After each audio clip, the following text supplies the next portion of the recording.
Hey guys, how's everybody doing? Sorry I'm late. Thank you for being here. Looks like Ethan's here. What's up, Ethan? Um, all right. Thank you so much for being here, Ethan. Let's remind everybody that this is not financial advice. Please check with your own planner. Hang on. Hang on.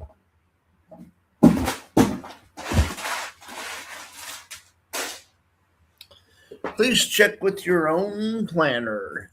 This is for fun and entertainment only. But anyway, thank you so much for being here in any event. All right, guys. Let's see what's going on tonight. Let's look at the market while we're waiting for people to get here. I appreciate that you're here, Ethan. Thank you for being here. Let's see what is going on. Well, we have two comments over here. I know I'm not using the split screen anymore. We got Marcus in the house. It's pretty late there on the East Coast.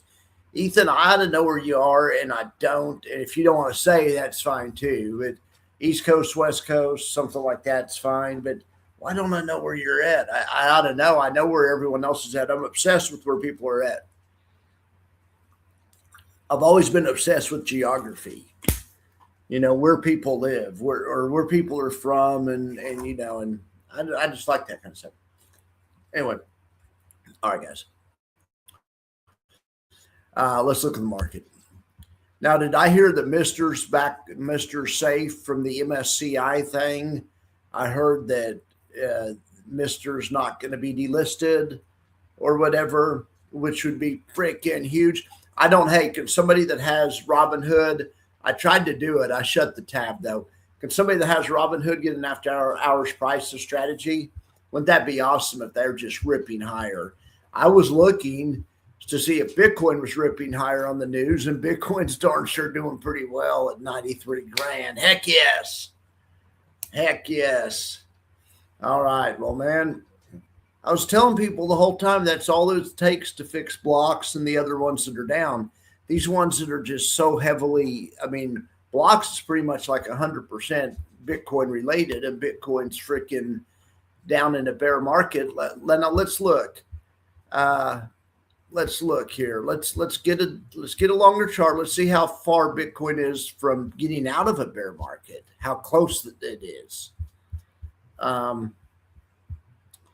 You can see here it still has a long way to go. Not that it's not doing great, but so if you measure 20% off highs as being a bear market, which is a decent way to do it, we need to get about 102, 103 or something, and we're at 93. I mean, now you could also do it. You could also look at the moving average, and of course, when you take back the 200 period, that's the big thing. Jackson, are you all right, buddy? What is going on with your eating? Jackson, we need to have your thyroid gland checked, buddy. With Jackson, it's not physical; it's in his head. He has a mania problem. But anyway, you could also say, well, and guess what? The 200-day moving average is at 100 also. So whether you look at the 20% rule or the 200-day or some combination of both. But in any event, what I do like, gosh darn it, I didn't want to do that. Gosh darn it. Okay, I just need to erase those.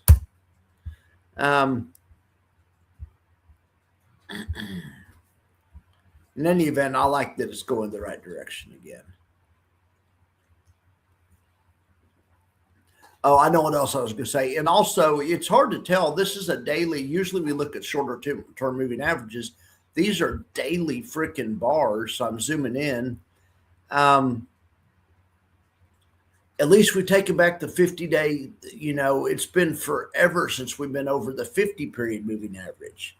Forget about the other one. I think that's the 50, maybe the 20. No, it's the 50. Yeah.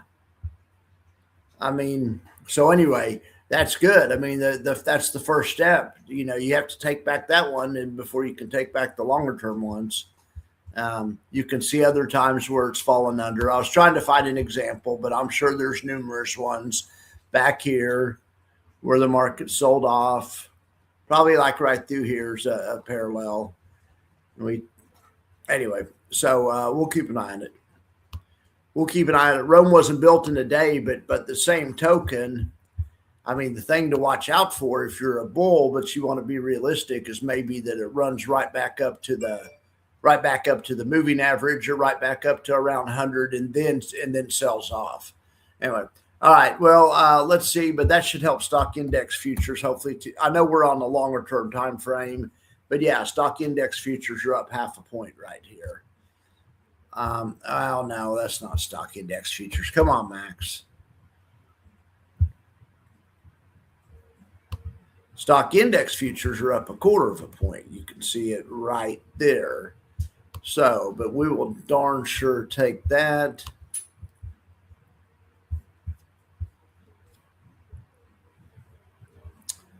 Let's get it on a little bit of a shorter term time frame and see what we can see when the announcement came down.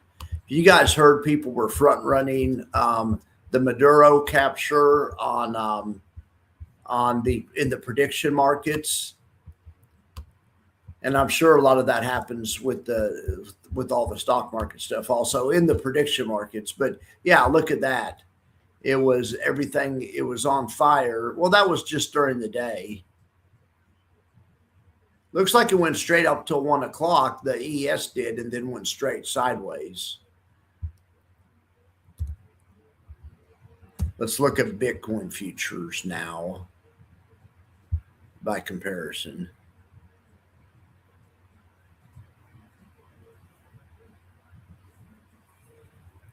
No, Bitcoin futures look totally different.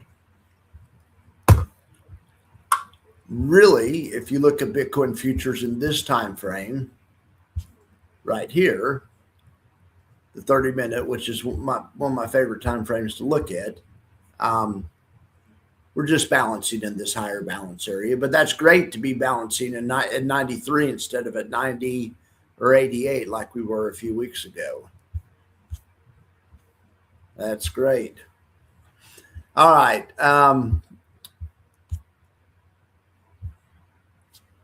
What are you guys talking about? Ethan is shooting the breeze. We got Charles in the house. You sold you some Micron calls. Okay, thank you. Strategy's up 7.2% overnight. Man, okay, well, okay. Boy, that really ought to help. The people like Blocks are going to be happy. I don't know that Blocks doesn't really have a strategy, but it just should help out investments like Blocks that have a lot of that type of exposure. But yeah, especially strategy. Do any of these directly hold strategy? I'm trying to think. At various times, some of them have held strategy. Anyway, whatever. Right now, the AI's not hasn't got the spreadsheet fixed. Anyway, I'm not going to focus too much on the diversified divas, but I am glad they're turned around and going the right direction. It looks like Blocks down a little bit today, 0.5 point, but I'm betting it'll be up tomorrow. ULTI is finally going the right direction. Look at this thing is up 2.31%. Heck yeah. Who was it that was saying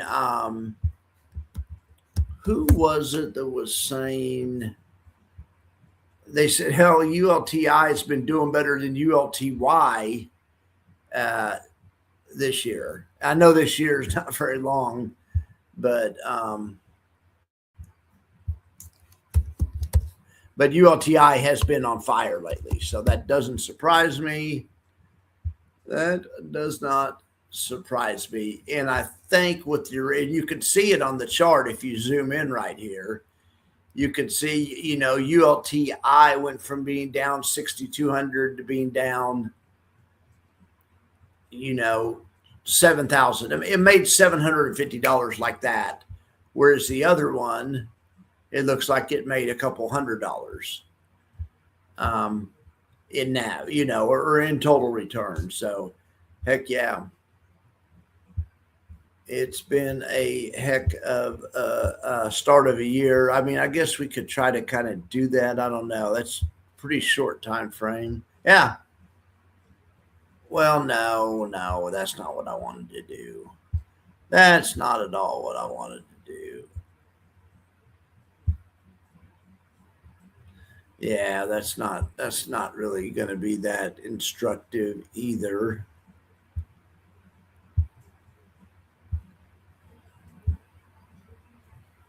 Maybe something like this, a look since Christmas. Anyway, whatever the case is, it's been a great Christmas for Alti shareholders compared to Alt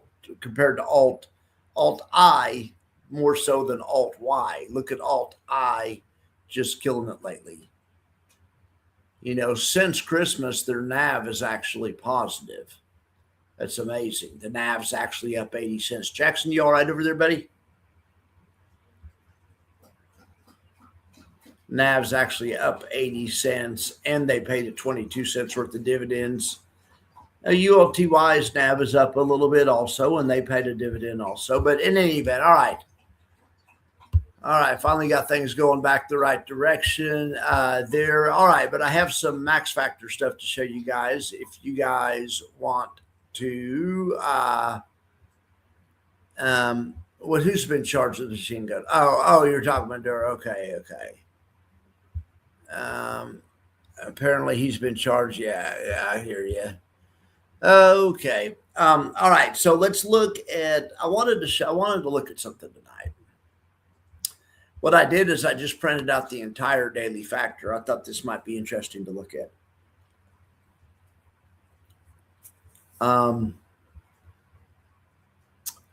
And I also did something else. I have two things for us to look at.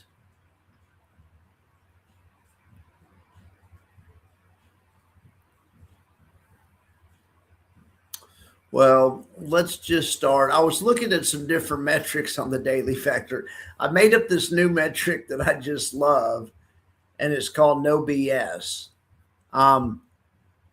But all it is it's NAV return times yield. I mean, and that makes sense. It's the simplest metric I've ever made up. But yeah, so if you have a negative NAV return, that's fine, but you're going to have a negative whatever this metric is. But anyway, but you can still look at it. So anyway, so look at the list that it brought up. I mean, these are good funds anyway. And I mean, and it's not adjusted for volatility. It's not adjusted for anything else. It's just no BS, because if you have like a highly positive NAV return and that's without dividends, just a NAV return alone, and you also have a highly positive yield, that's no BS. Those two things, lots of times, depending on how it works, you can have a really good total return, even though you have kind of bad NAV return. Well, anyway, I really like this no BS thing. It's pretty much, it gives you pretty much the same thing that my other. I mean, I was looking to see where it differed, but anyway, I thought this was interesting. But these are monster funds. Look, GOOW, KSLB, KGold, GOOY, GOOP, Silvo, XYLD. I'll come back to that one, but that's from Global X. Fiat, Q Yield, also from Global X, we'll come back to. And then XLVI is an interesting one. I just think it's interesting how defensive the top of the list has got lately. Even with the market at all-time highs, you don't see any of the traditional ones. I mean, I guess outside of Google, you don't see like Coinbase and AMD and I guess the ones that usually are hitting all-time highs. Well, in any event, but I also think it's impressive, or I don't know what it says. I don't know that it's a good thing either, that the Global X funds, XYLD and QYLD, in the Max Factor metric, and not just this one, any of the metrics are ranking ahead of like the ones that like I like more, say like a TDAC. How's it ranking ahead of TDAC? I don't, or CLM or whatever. I'm trying to find one I really am a big believer in, like SPY. Let's just see, a SPY. So a SPY has an 11, and this is on the no BS. So I guess what's holding it back is the NAV return. SPY's NAV return is just barely positive. So it's just, it's that number multiplied by that number. So they have a good yield, but they don't have a good enough. So that's amazing to me that SPY is behind something like XYLD from Global X. But if you look at it, XYLD has the same yield and way more NAV returns. So just math-wise, at least this quarter. So now I'm wondering what else that tells us, because XYLD sells options that are at the money. SPY tries to give you a balance of growth and income, and but whereas the Global X strategy I would definitely call more conservative, and and all these strategies, maybe outside of, this is all the conservative ones are rising to the top. So I don't know what that says with the market at all-time highs. I don't know.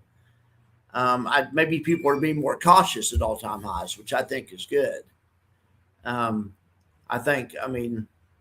There's a lot of auto callables that are coming out right now, but in any event, all right. So let's do this. Forget about the no BS, but I think that's a great way to measure it. But let's go back to the short-term max factor. It's the same stocks, right? They're all the same. So, but I do it in a different way. I look at, the max factor, the short-term max factor looks at factors in tax consequences and some other stuff. But anyway, good metrics are good metrics. And these are great metrics. Look at this XLVI on here. This has just turned into a superstar.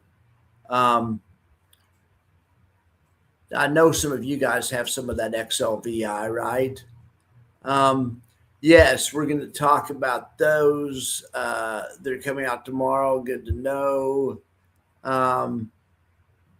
Great. Good to know, Marcus. Those are the symbols.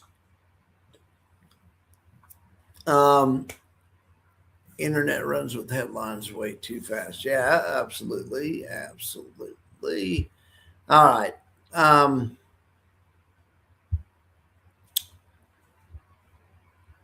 But yeah, I was actually working on, I'm working on a couple of things, but on that T-SPY TDAC thing, I'm working on something right now there. In any event, let's go back to the daily factor. I haven't had a show. I don't even think I had a top 20 show this week. This weekend. I don't know. But anyway, so here's the top. But here's the top 20. It's become a lot more defensive. So we looked at the top 10. We looked at XLVI. But then after that, we have SPIN coming in number 11.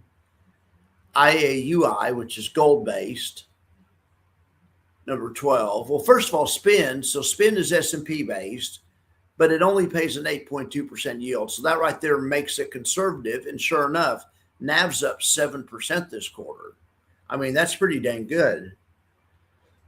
Think about that. The NAV's up 7%, yield's 8%. So that's a pretty good no BS score. And that's a pretty good no BS score. Correct. And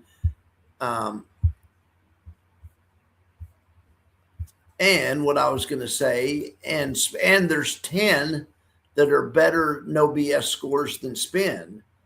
I think a lot of people would be happy with, I don't know. I think more people would be happy more double digits, but in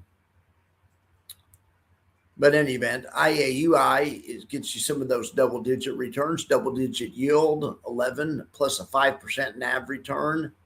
NAV only, doesn't include dividends. GLDI, another gold one. ASGI, a closed end fund, which is a really good one. It'd be hard to beat this one. Paying 11% yield and you have positive 5% NAV return. That's just for a quarter. At that rate, you're looking at an investment that has NAV of up 20%. over the course of a year, hopefully. I mean, and and you're collecting a 11, 12, 9, 16, whatever the case may be. These are some good ETFs, or they have been anyway. They've been working out lately. iGold's, I mean, paying a 9.29% yield, positive NAV return. DOGG, this is a stock-based one, but it's kind of on the conservative side, as is Spin, and the fact that they kind of pay a low yield. And also they use the whole index, so it's a very diversified strategy. Same thing with SPUT. They pay a low yield and they use the whole index. Fairly conservative strategy. In fact, it's so conservative, they even have a gain this quarter, which a lot of funds, which some S&P funds don't. Anyway, then we have WEEI. This is based on energy. And that's from Westwood Energy Infrastructure. 11% yield, positive NAV. You got like that. ADX, that's a closed-end fund. And then we have Triple QX. That's a weird one. That's a blast from the past. This is a kind of a weird list that's in the top 10 tonight. It's just I like to focus on the index ones. You guys will like single stock ones. That slim pickings. GUI and Goop are the only ones up here. Let's go look at the next closest single stock ones. Boy, it's just not been a great time for single stocks, has it?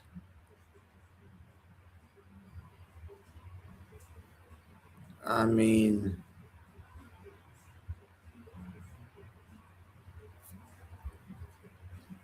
I don't see a lot of single. Abney, I mean, at 81. I may have missed a few, but I mean,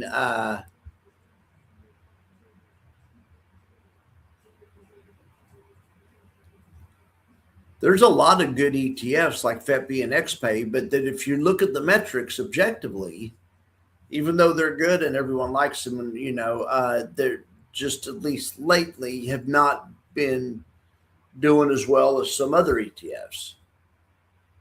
SPY-T, one that usually does well.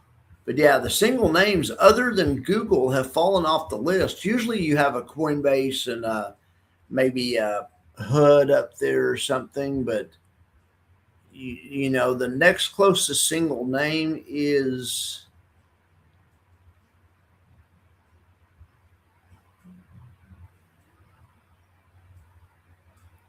well, anyway, forget about the single names. It's all about indexes, which is fine. I prefer indexes anyway. But AMZP is the next closest single name at 68. There's no way. But I guess the single names have just taken a beating lately. They're all down on NAV return. And all right. Well, in any event, back to what I was going to say though. In index land, even amongst the indexes, so not only are there not single names, the only single name there is Google. You have your choice. You can have YieldMax with GUI, or you can have Curve with Goop. They're 4 and 5. So no matter how you look at it, let's look at the no BS ranking. On the no BS ranking, yeah, they're 4 and 5.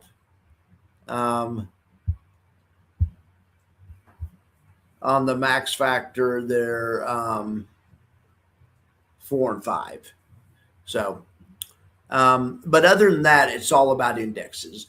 But even amongst the index ones, these are conservative indexes, either based on something conservative or they have conservative strategies. I mean, and look in the top 20, how many gold and silver there are. There's one, there's iGold's 1, Gold Eyes 2, IAU Eyes 3, K Gold's 4, K Silver's 5. So 1/4 of the top 20 of the daily factor is precious metal based. That's insane. Anyway, hopefully some of you guys' favorite funds are on there. Sorry I didn't have slides prepared and stuff. And also where I was going to mention something else. What was I going to mention? It's right here. I need to go copy and paste something really quick.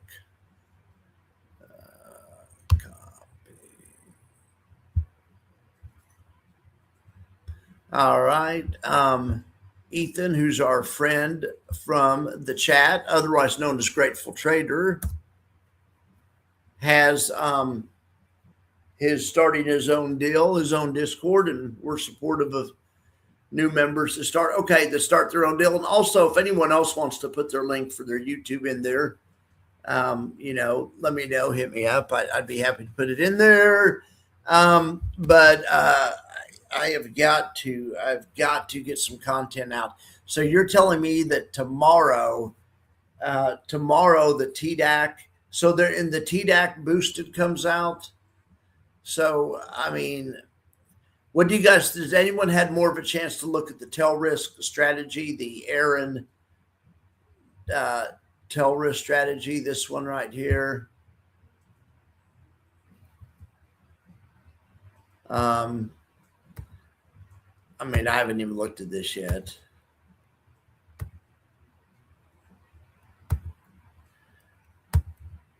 Anyway,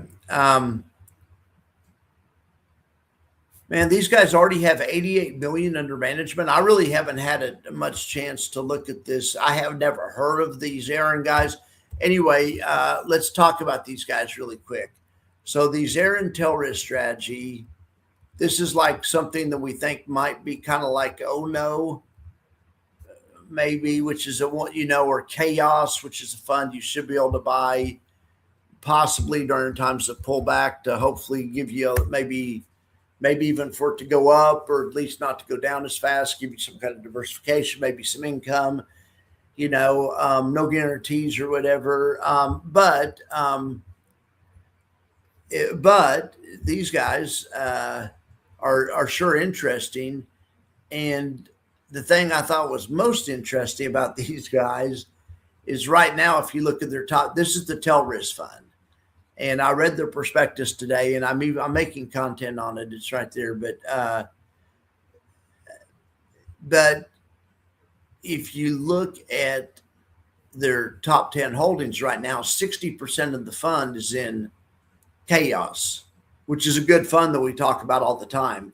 Chaos, I think, does a box spread strategy, which is just some kind of option strategy, but it's real safe and makes a little bit of a yield. But in any event, so when you read their prospectus, they're doing a combination of 3 strategies, kind of like that Oh No fund too. But anyway, and one of the strategies is box spreads. But I think it's interesting. They're just kind of outsourcing the box spreads through Neos. But whatever, we'll see how this one does. I think this could be interesting. This fund up top, this other fund up top about OHNO is not out yet. Is not out yet. So what else were we going to talk about? I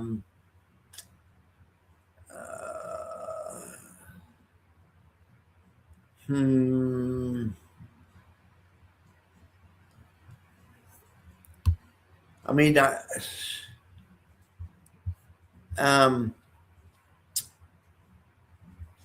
just have slides made, but I really haven't looked at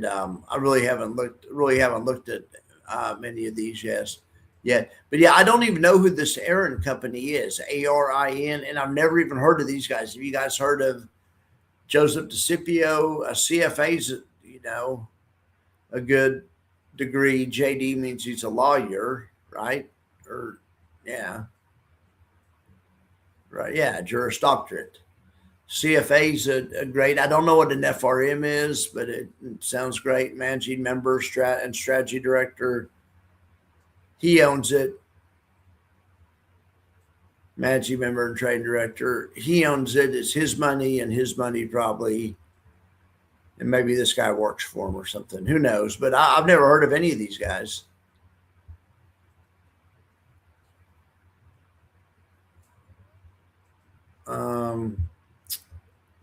So let's look at it this way. Let's look at ATTR. I mean, I love these types of strategies, though, where you can hide during rough, because sometimes in the old days, there was nothing to do during rough times. I mean, let's look at this first. All right, this thing just only came out the day. Well, no, wait a second. Wait a second. Okay, now we have a better look at it. It's been out since the last day of October. Oh my God, this could be a diva. ATTR could be a diva. Could be a diva in the sense that it came out around the same time as the divas. So compared to the divas, though, not one of the divas is up. Not one of those lousy blouses is up. And ATTR is up over that same time frame that all of the divas are down. Now, it did not pay a yield, but it's up a little bit anyway. And look, and you can see during kind of the rough times, well, it goes down a little bit when the market does, but anyway, whatever. I'm really interested in that strategy and those types of funds. We'll see if any of you guys, get into it. So I know I have cash on the sideline, and I'm trying to think. I mean, I keep thinking maybe I should get some salty with the market all-time highs. I guarantee you we're going to have a big pullback in the first quarter, and I guarantee you. And I could add to it at really good prices right now, or maybe add to my YQQ. So that's an idea. But then I'm thinking, no, that's stupid. So then I'm thinking, instead of hedging that way, still be cautious. Nothing wrong with being cautious, but be cautious by putting it even because we are at all-time highs, putting the cash in something like SBAR or CAIQ or something like that, which is what I think I'm going to do. I don't think I'm going to bet against myself. I'm going to leave the inverses where they're at, and but I think I'm going to get, and I'll probably do it tomorrow, some type of thing with a huge buffer on it. So even if we do have a bad, whatever, it has a huge buffer, we'll be fine, right? That's what I'm thinking. Yeah, there are a lot of ETFs. Hey, what's up? What is up, Randy? Thank you for being here. I didn't notice you were in the house. We got Andre in the house. See what you guys are talking about. Yeah, the boosted funds from NEOS. So I'm trying to think. I can't even hardly keep track. And I mean, so I'm trying to think. Okay, so we have a boosted fund from. So those are the NEOS boosted, and because it's kind of my opinion. Maybe they made T-SPY to go try to kind of beat SPY-I or compete with SPY-I. I mean, and let's see how they've done. I mean, this is over the past year. I mean, look at T-SPY. Their NAV's gone up 20 cents in the past year. That's NAV stable right there. But they paid $3.49. So it's basically all profit. The yield's your profit. If you like stable NAV, 14% total return.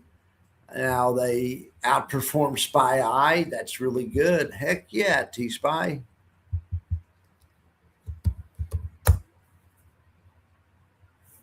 They didn't beat Big E, but that's probably not a fair comparison. Okay, forget about Big E. But that's awesome, T-SPY. Let's see how they did against SPY. I mean, I'm sure SPY beat them, but not by very freaking much. Look at this over the course of the past year. I mean, SPY was up 15.5, T-SPY was up 14.3, but you got $3.49 per share back in the form of dividends if you needed cash to live off of. And it did mess up your total return. Instead of making 15.5%, you only made 14.3. But I mean, that's pretty dang good. So yeah, I mean, so I guess, what's it going to be? 15% levered, 20% levered. So I guess the deal is the leverage would make the yield go up, because that's the one knock on this is, hey, the yield's a little low, right? So let's think about that. So the one knock on this is, hey, it only yields 12. I mean, there's other ones out there like XDTE, which do just about as well and yield more, right? And the answer is no, XDTE does not do just about as well. XDTE is getting smoked. by T-Spy. Sorry, XDTE. So let's see if there are other ones out there that do about as well as.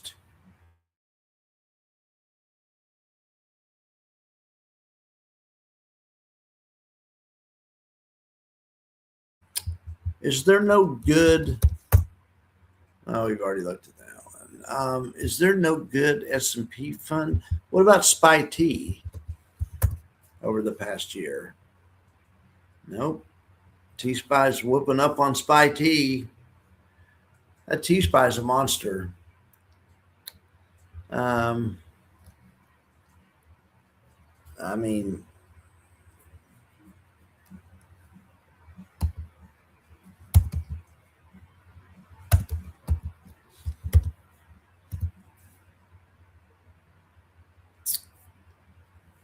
this hasn't been around quite a year, but it's anyway. T-Spy is the champ. Yeah. So some leverage T-Spy would be great because it would be. I mean, yeah, because it would give you a little bit. Because if I think it's 20%, so instead of you get like 17, 18% yield. I mean, heck yeah, I'm down. Heck yeah, QLDY. I'm all about QLDY. I found that one. That's one of my good picks. I've had ones that I was in love with from the get go, and they didn't work out great, and or they haven't so far. Let's just say some of them. So, or some of I think some of them were working out great, and everyone was loving it, and then not so much lately. Anyway, whatever. But that was one that I've been on since the beginning. That I like. I really like this one. I'll buy it the day it comes out. Blah blah blah. And yes. So, and here's another thing I'm trying to reckon with right now. I've got to have some Mago.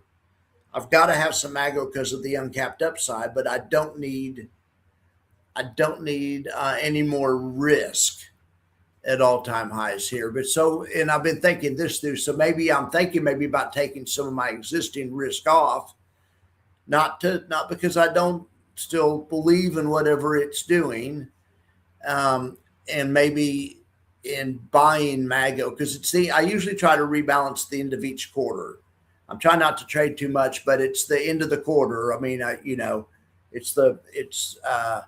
so anyway, and I have like 10% cash. So, but I could also rebalance a little bit. So I really am thinking, I really love what Mago's doing. If the market continues up for another year, which I don't think it will, but if it does, Mago should just be on fire. I mean, I'm in love with the idea.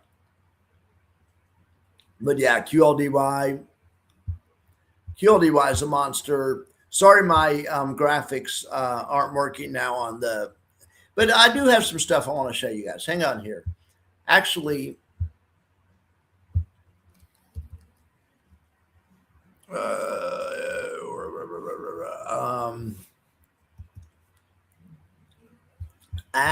I forgot.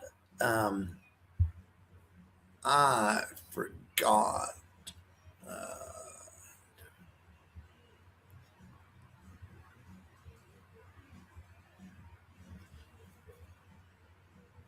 Copy the diversified divas. Okay.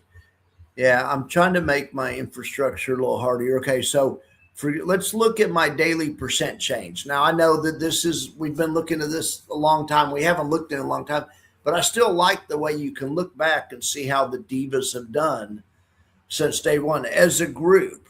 And you can see the standout ones. Whenever one stands out, it's always either orange or dark orange. Any of these days, there's never an excuse. There's a blue standout. That's ULTY. A good day, ULTY up 2.3. No one else did anything. And there's another day that ULTY stood out, and another day. But on the big standout days, it's always one of the two oranges. One orange is blocks, and the other orange is ULTI. This just kind of gives you a 30,000 foot view. And you can see we got off to a rough start. Way more downside action, especially the first 2 weeks was just straight. I mean, and the up days were few and far between, and the down days were, bad. You can also see on the down days the red and orange lead the way, and oftentimes Oftentimes the other ones are right there with them, but the red and orange lead the way both ways. But anyway, then lately the market kind of mellowed out and started volatility settled down, and the days were more frequently up and just kind of mellow. Red and orange still had a few huge days. Look at that. When alt I was up 9.88% ago, was up 9. I thought that was just the other day. It was up 10%. It wasn't really like that's like 10 days ago. It was up like just a few days ago. Like back here, it was also up. It may have settled the day only up 6, but it was up like 10, like a day or two ago, maybe on this day. But I mean, blocks and ULTI are just killing it lately. But they're also the ones that are going to get murdered on the way down. Just the way it works, unfortunately. Anyway, I thought that was kind of somewhat interesting. If we zoom into today, because the other graphic isn't working. If we zoom into today, I mean, I guess you can see this. You can see ULTY. ULTY has been pretty steady lately, up 87 basis points. That's not bad. I mean, it wasn't up 1.2% like ULTI from Rex, but it was, K yield from Curve was up 94 bips, and all blocks found a way to lose money. Great job, blocks, down 0.5%. Anyway, whatever. Everything looked good. Chippy looked good. Now let's go back over here and let's look at the rolling total return. Okay, the rolling total return. Now we have some ones that have gone positive. Is that right? Oh my gosh, Chippy is now positive. Holy smokes. Chippy's really not a diva because they don't switch stocks in and out. Chippy's just based on, Chippy doesn't really qualify as a diva. By divas, what I really meant is like a hedge fund strategies, like where they're choosing stocks and strategies actively. I just threw Chippy in there for comparison purposes, but really Chippy doesn't belong there. GPTY though is like a hedge fund. They change stocks in and out. I guess they do the same thing with Chippy. Whatever, Chippy's fine. Chippy's in there, but anyway, what I really had in mind was good comparisons for ULTY and blocks. Anyway, and those are kind of the ones I'm pulling for are ULTY and blocks. But I mean, I'm data driven. I mean, I'll have to admit, my little darlings, aren't really being that darling lately. I mean, ULTY is down 16% the time I've been doing this study. And that's on total return. That includes the dividend. Blocks is down 16. That's interesting. The blocks is caught right back up with it. I mean that's really good actually. Let's do this. Let's see if maybe we can get a better. No. Let's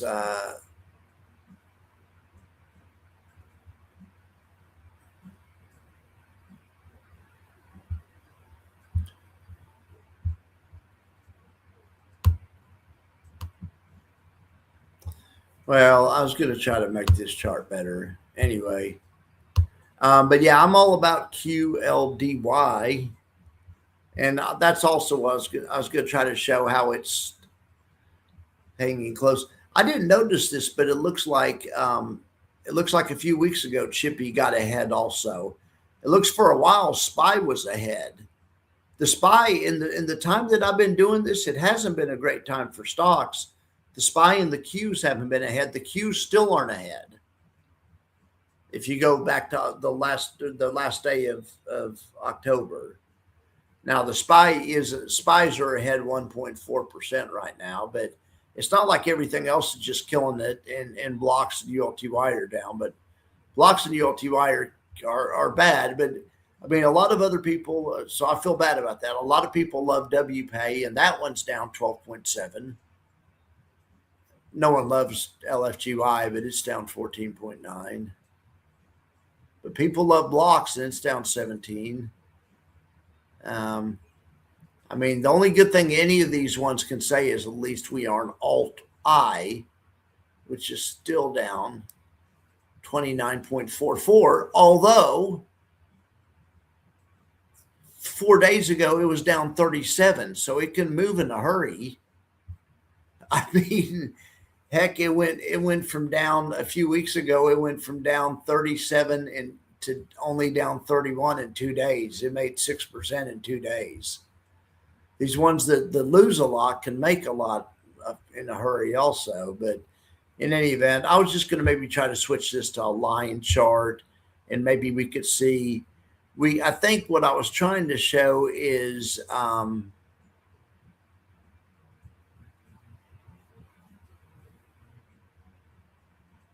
right.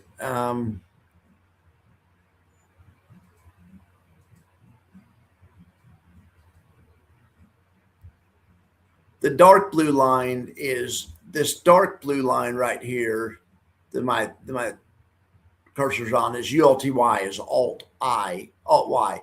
This light blue line is LFGY. Well, anyway, whatever. No one cares about LFGY. The red line is blocks, though, and you can see blocks drops way faster than Alti.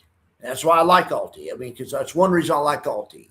But I have blocks too because it goes up faster. But you could see when the market was selling off, Alti, and really for that matter, LFGY, were hanging in there on a relative basis. I mean, compared to blocks and Alti, blocks was down 30% and Alti was only down 21. But then you could see when the market recovers, Alti doesn't recover, which is why a lot of people, of course, don't like it. I don't like that either. And blocks snaps right back. You could see blocks passed it and got ahead of it. And then the market sold off again a few weeks ago, and then blocks got behind it. But just recently, blocks got in front of Alti. So we'll see. But yeah, Alti won't go up very fast, but it doesn't go down as that fast either. It doesn't go down as fast as some of the other ones. Anyway, it's just it just hasn't been a great time for any of them other than this green line right here, SPY. You can look, even SPY fell. SPY was down 4.3, but I mean, compared to the other ones, Qs were down 6 and are still down. Everyone else just got off to such a bad start out of the gate, they haven't been able to recover. QLDY, it's one I love, has uncapped upside, theoretically uncapped upside with synthetic exposure plus put spreads. You know, that one just went in the hole 8% in the first week, and it tried to recover, and it's just still down a little bit. Right now, LFGY, as good as it is down 2.5%. Now, I mean, you know, the good news is it's supposed to, QLDY is supposed to track the Qs, and it's doing a great job. The Qs are down also. So, I mean, what can you do? It's the Qs are this orange line and LFGY is the blue line. So it's tracking them. You know, it's a little bit behind because it pays a yield. So it's, you know, but anyway, then the third place down here, then we have QLDY. All right. But then let's see what else we have.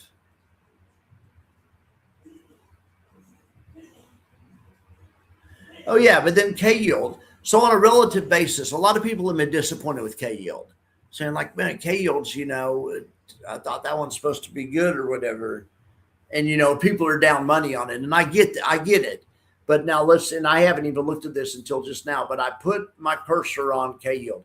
So that's just if you, I mean, I believe in comparing investments to other investments that are out there that are comparable. I would say these ETFs are other comparable investments. And just on this list, and also 2 of these are SPY and the Qs, which don't pay a yield. So factoring those out, and those are 2 of the ones that are ahead of K-yield. If you just look at their universe of funds they compete against, yeah, they're down, but I mean they're in good shape in their universe. There's only 4 funds on top of him, and 2 of them are the benchmarks, which don't pay a yield. So there's only 2 funds on top of them. in the kind of, in the pond they swim in. So yeah, it sucks. They got off kind of a rough start, but they're coming back hard. I mean, K yield's down 5.7. Now let's see, at the worst, K yield got down right off the start. K yield went down. No fault of their own. I mean, if the market went down, I mean, what are you going to do? Let's see here. K yield is green. Yeah, no fault of their own, really. I mean, I don't know what you do about it. They went down 15%. So, but the good news is they've recovered to where they're only down, we'll see, almost a 2/3. They've almost recovered 2/3 of it. And then, of course, once you go past there, the ones that really dropped, they got themselves in a big hole off the get-go were LFGY and ULTY, of course, and really blocks and really Alt-I just got murdered off the get-go. Really, Alt-I just hasn't recovered. I mean, it's trying. It can make a lot on up days, but we need to put for Alt-I to get back above water, it probably require, a summer rally or something where it's above, where the market goes up for like 3 or 4 months in a row. A good multiple month, for maybe 5-6 month rally, and ULTI would be in business. I would think. I mean, that's what I would suspect. But I mean, all right. So let's see what's going on here. Anyway, for let's see what we have going on here.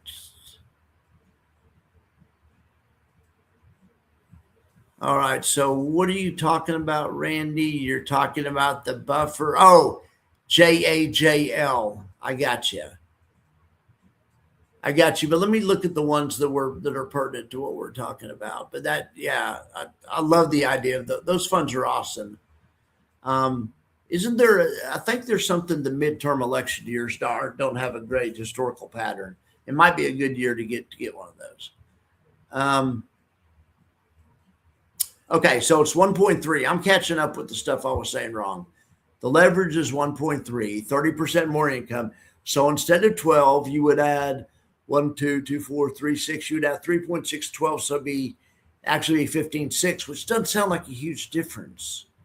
But that's what 30% plus 12 is. Anyway, whatever.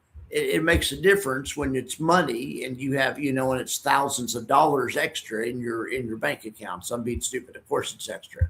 That's awesome. Hey, Pay the Piper, how does QLDY do against the Qs? Well, you saw right there in that last little demonstration. Let's look here at QLDY against maybe triple QI, which I'm not dogging on. It's a great fund that I love. And it is beating QLDY, but not by very much. Not by very much. This QLDY is a monster. But gosh darn it, this triple QI is holding its NAV better. But, and I know why though, it makes sense. It makes sense. QLDY has a strategy with the way they sell options that doesn't really give them the downside buffer like option strategies, typically like old-fashioned option strategies do. So, and there has been some vicious down days, not lately, but this is over the past third of a year, 2, 3, 4 weeks, a month ago, last month.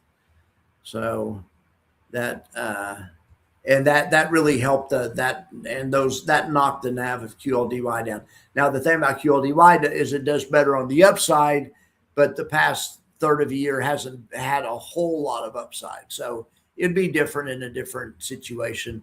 Total return 4.3 to 4.6, roughly the same. Depends also on how much yield you need. I mean, if you aren't trying to live off these, or if you have maybe more money and you're just trying to, and 12% yield's plenty for you. You're like, darn, that's way more than I was getting in bonds. That will work. Something like triple QI could work, but QLDY is paying about twice the yield. If you're like, no, it's going to be tight. I need to squeeze a little bit more yield out of my portfolio. QLDY's yield is about twice. Anyway, both good funds.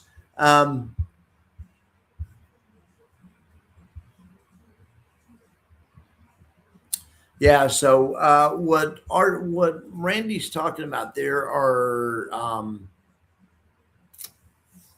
what they call those defined outcome funds, and they're all the rage supposedly. I'm saying it's the year of the lightning spread coming up 2026. Well, a lot of people are trying to push that it's the year of the defined outcome and defined protection, whatever. And it's the stuff that Innovator and Calamos do. And no, they are really cool things. So what this strategy is, and it's an easy strategy. You can do this. In fact, you can do this yourself, but don't. But we have somebody in Discord that did a kind of really a little bit of a more sophisticated strategy than one of these innovators, but the same theory, the same theory, a type of a caller type strategy on their own account, and you can literally lock out downside, and it's not too hard to do. Of course, there's a cost to it, but these anyway. So they have ETFs that just turn the trade into an ETF.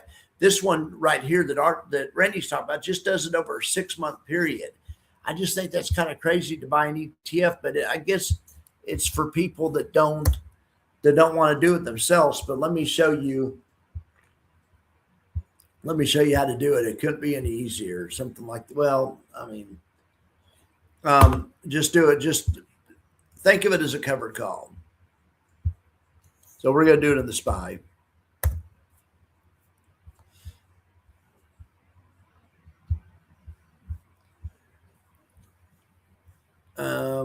And actually, let's do it.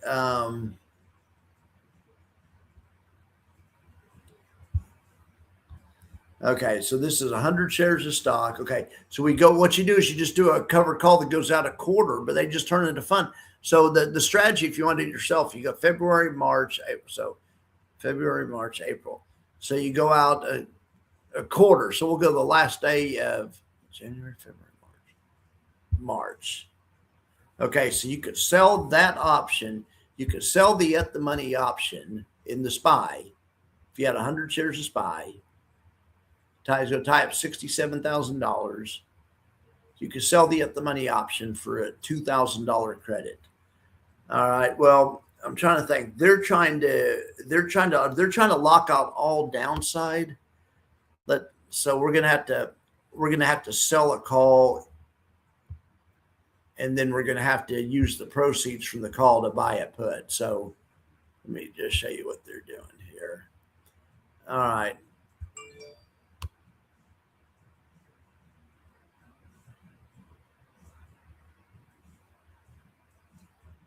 Yeah, right there. And you could, in theory, you could do this same trade yourself. You could go buy 100 shares of the SPY. And this is as of the close today at $691.79. And you could go sell a 700 strike option in the SPY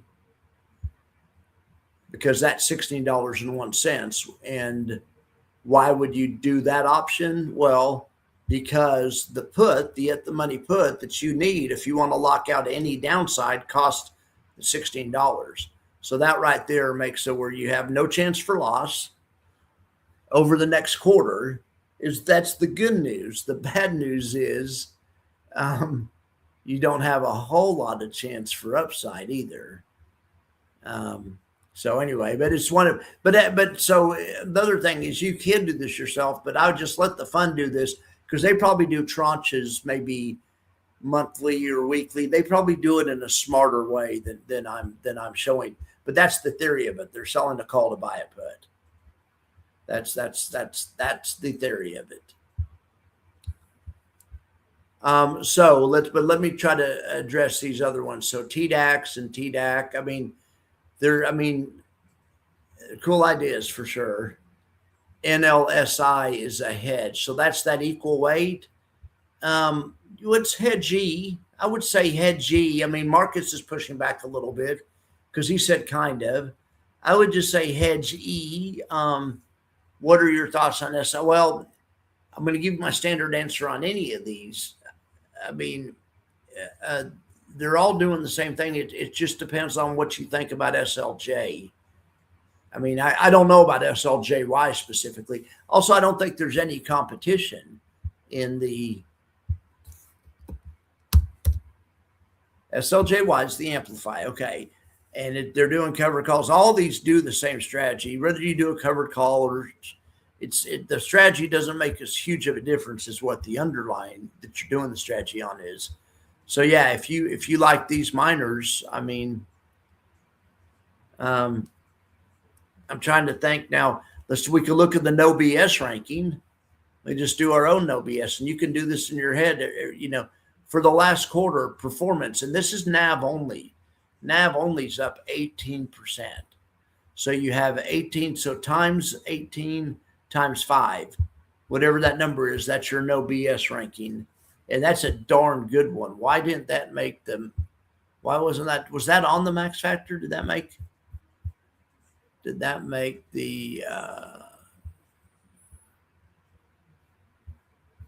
I don't think SLJI got thrown into this list yet. Oh my gosh. Well, I know it. Anyway, if SLJI would have been on the no BS list, because I mean, it would have been, yeah. But you can do that no BS. I just like simple stuff. That's what we want. Now, don't look at total return. Total return is deceptive. It can be because it depends on how you can get it different methods. If you just look at NAV return by itself over the past quarter, that's the key to the max factor. I mean, that's it. But then also on a yearly basis, I strip out just the performance of the underlying asset because that's so important to a lot of us. But in any event, on a no BS ranking, we have something like it probably would have been 9th or 10th.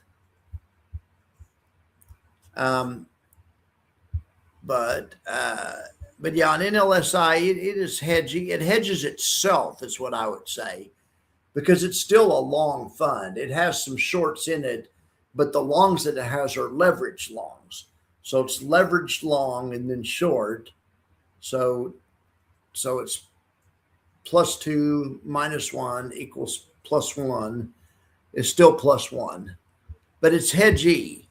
It's hedgy, and Rex does a good job. And anyway, yeah, ULTI came out at a tough time, and so that guy was on the show, and they don't apologize at all, and that's fine. I mean, Ford, and they don't seem like they're going to change strategies. They have their strategy. They brought it out. It's a rough time, but they're just gonna, they're gonna keep doing it regardless. But that's fine because that's their game plan. I mean, that's what an ETF does. The prospectus doesn't allow them to change strategies to do like too complex of stuff. They have to file for like a basic strategy, but that doesn't mean that doesn't mean we have to invest in it all the time. But man, if you had a period of time where you thought the next year was going to be great for risk assets, can you imagine throwing some money, in ULTY or blocks? I mean, maybe this next year will be good for risk assets. Anyway, yeah, ULTY last week looks safe. Yeah, I got you on that. That's about T-SPY. It did around, thought T-SPY did around 15%. Okay, I'm sorry, but maybe I misspoke.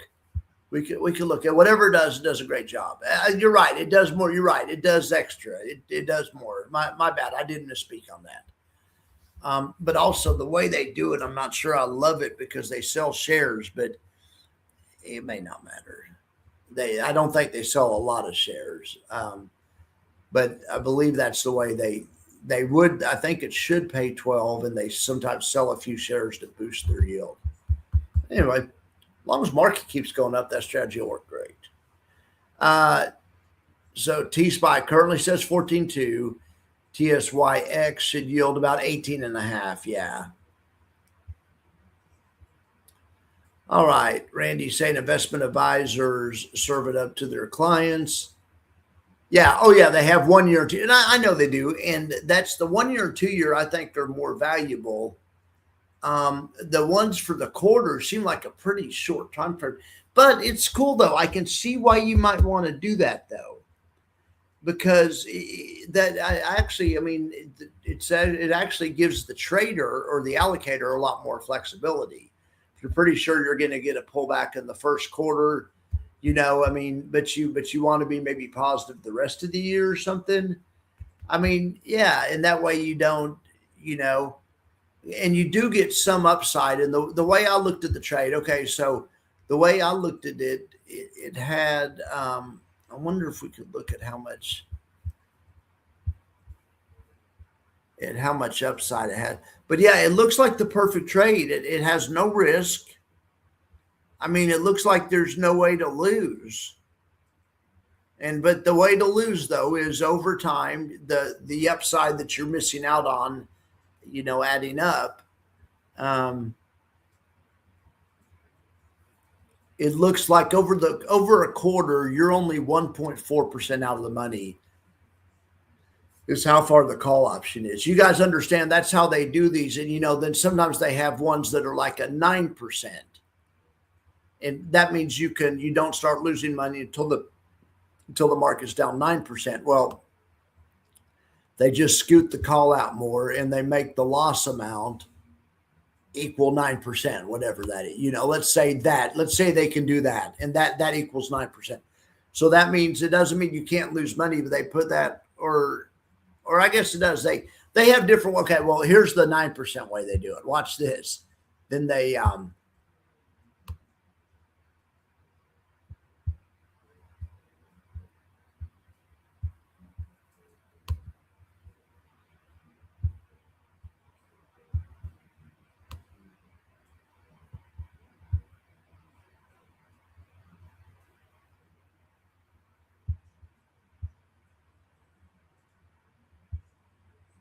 oh gosh, hang on here. I was trying to show you something I thought would be interesting, but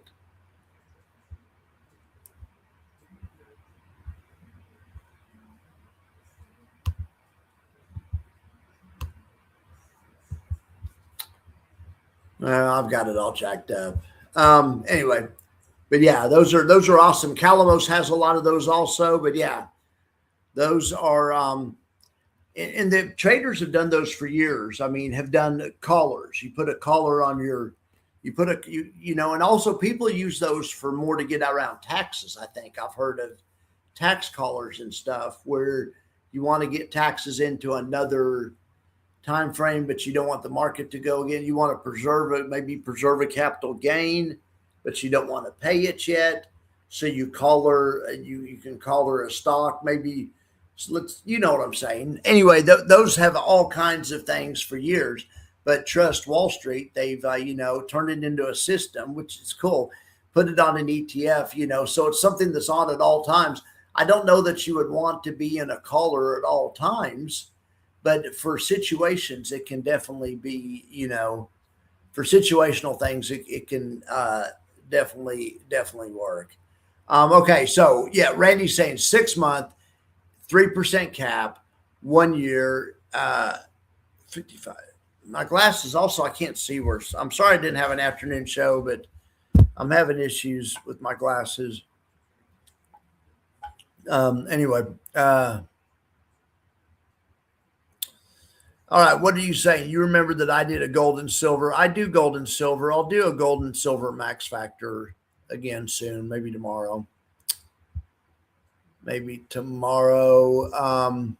just trying to catch up with what you guys are saying.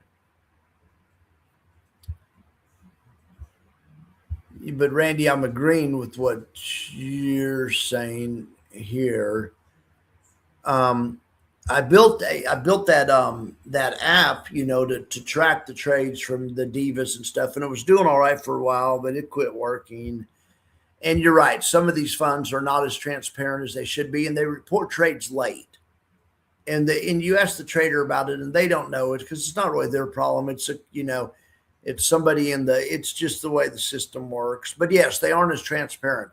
Now you can't say that about about Yieldmax really, and other ones too. There's other ones on here that report their trades daily. Blocks, right? They do their, I don't know if they do their trades actually, but anyway, there's some companies that are really good about it and some not so much. So, but in any event, I'll do another gold and silver live. I'll do another daily factor. I just got to get this. I thought the best thing I had going lately was the diversified divas and tracking the stocks that are in there and everything, doing all the stuff that ETF Inspector and ETF Delta do, but just doing my own version of it. So it's my priority to get that working again first. But yeah, what I was trying to do, I do like, usually I can do this without messing it up. So let me try to, so that's a buy put and that's a sell put. So I was trying to illustrate something for you fine folks. So then they have other funds that are like, I guess, buffer funds. I showed you a total protection fund where you can't lose money at all. You sell a call to buy a put. You can buy an at the money put. You have to scoot the call in close to the money too, anyway, whatever. So that is one way of doing it. So here is over the same time frame, and here's a trade that people can do too. This is a legitimate trade that people can do or a fund can do, and it gives you a lot more chance for upside. Still gives you some protection. So this is actually a buffer fund. This is how a buffer fund's constructed, and this is constructed with a this is called a put spread caller, I think. But anyway, what you do is here you sell a call, and in a caller, of course, you sell a call to buy a put. The buying a put gives you total protection. The put lets you sell the market short underneath that strike. So you're protected all the way down to zero. Well, put spread lets you sell the market short, but the spread unshorts you, gets you back long again at that other number. Anyway, whatever. This is a buffer fund. You know, those funds, they say, okay, you don't lose anything till the first 9%, and then you lose 1-to-1 after that. This is how they construct those. And depending on how the option prices are, it depends on, see, they want to scoot the call out here to get you as much upside as they can. But if they do, then they would have to move the put closer, the put spread closer to make the no risk area. See, you have a no risk area. But anyway, let's do this. Let's just look at the 710 call. You could sell that for, 1092. It's a 40 delta. Okay, so now let's see how far away we could put our put spread.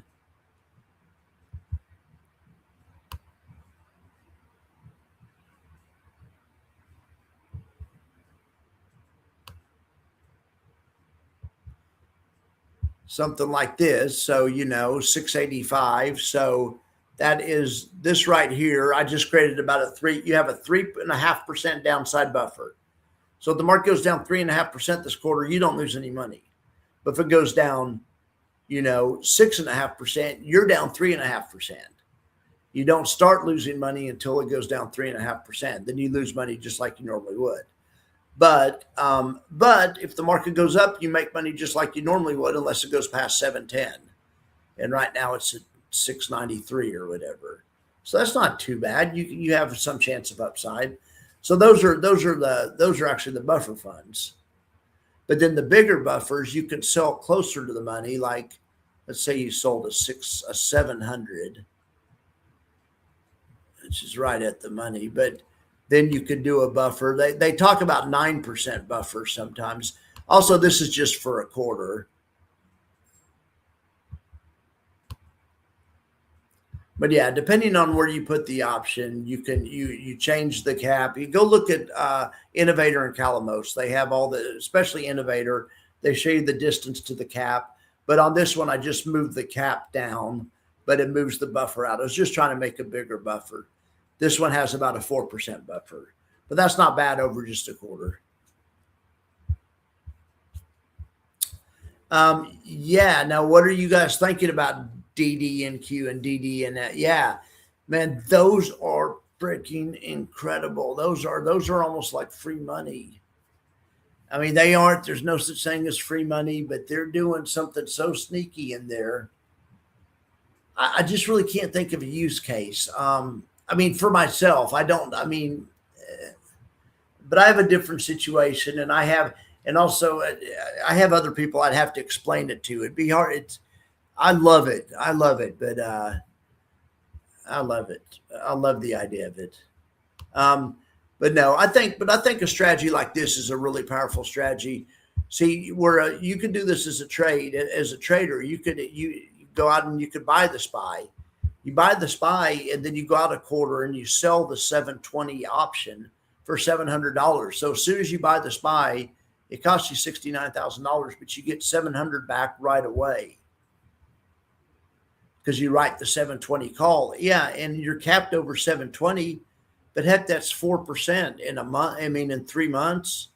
I mean, that's not too bad.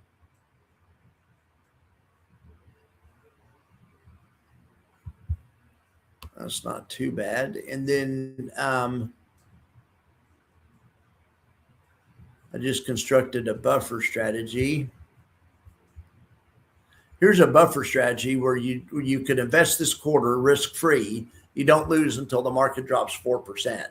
But you can make money but if the SPY goes between here and 720.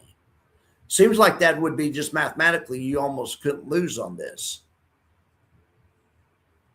You know, I mean, not that you can't lose money, but I mean, but you just start the head start. It seems like 7 times out of 10, you would either make money or break even. You know that, and you would only lose money in rare times. But anyway, whatever. All right. But I like to talk about option strategies. All right. So sorry that I probably ran everybody off. There's still 20 of you guys here. Okay, if you just want safety, trail the SPY or NASDAQ quarterly and be safe. I think they're awesome. Yeah. Yeah, no, I want to do the option strategy demonstration on DDNQ and DDSQ, but I'm not going to do that right now. You guys, I'll run the rest of you guys off. We don't have to do that. It's getting late. I'm going to take the dogs for a walk. I always take Jax for a walk before bed. But anyway, yeah. So anyway, sorry there wasn't really a prepared max factor tonight. I just wanted to look at all of them, but no BS, or all BS aside, the no BS factors, because it's transparent. I mean, that just makes them. I just like things that make a lot of sense, and that's what I'm looking for. And there was a time this summer when ULTY, there's several months in a row, was up 10% on NAV, 5% on NAV, 3% on NAV, and paying a 50, 60, 80% yield or whatever.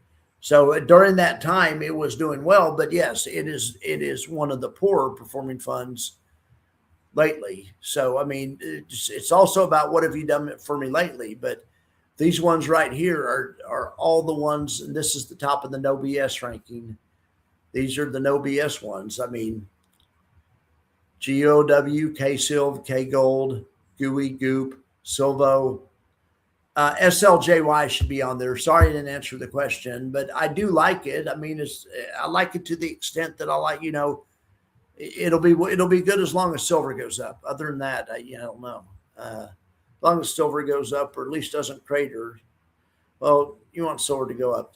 But in any event, we'll keep an eye on the no BS, but let's see who has the most BS. So here's all BS I mean, some of these don't have all the numbers on there. The only ones, okay, starting with all the numbers here is the worst ranked one is COYY. Second worst is ICOY.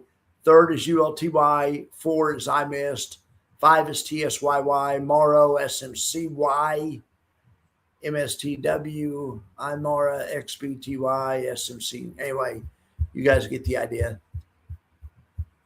They all can. Remember, the number doesn't predict anything. It just shows how well they've been doing, and it ranks them against each other. It'd be impossible for them all to be at the top of the list. Some of them have to be better than others on a relative basis. But yeah, those ones I just read are doing bad on any basis you want to look at, are doing poorly on any basis you want to look at. All right, guys. I appreciate you all for being here, and I will talk to you in the morning. Thank you so much for being here. And I'll try to do a real max factor tomorrow night. Maybe tomorrow we'll do the gold and metal. We'll do the precious metals. We'll do precious metal Wednesday, okay? And I'll do the actual slides and stuff. All right. Thanks for being here, Eric. And I appreciate everyone being here. And thanks for letting me talk about option strategies. All right. I'll talk to you soon.